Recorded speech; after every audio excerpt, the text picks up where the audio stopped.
今期我哋嚟玩新嘢啊！迷你特工隊最強恐龍入邊嘅暴龍戰猿王，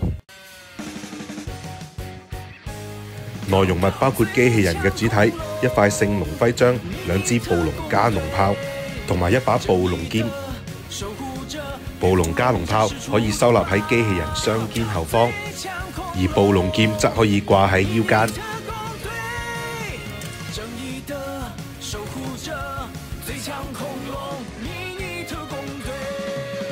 手掌4指一體可動，可以用嚟揸緊武器。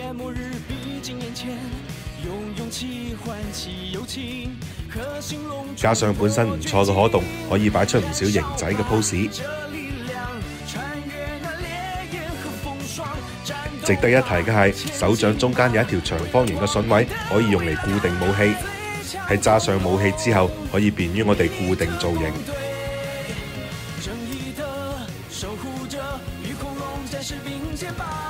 我手上嘅呢隻暴龍戰猿王，其實係國內嘅縮小版，並唔可以好似原大版咁，當你購買其他款式之後進行大合體。但係佢就保留翻2合1嘅形式，喺保證玩具外形嘅前提下，亦都保留翻一定嘅分合體玩法。變形嘅過程亦都十分簡便，適合俾小朋友玩啊！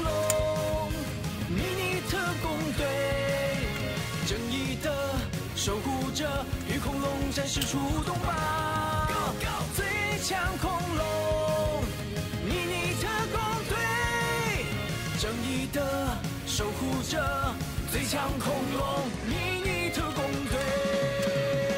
當罪惡摧毀這世界，黑暗末日逼近眼前。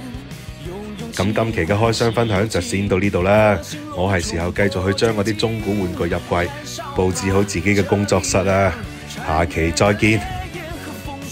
戰鬥吧，前進吧，為了光明的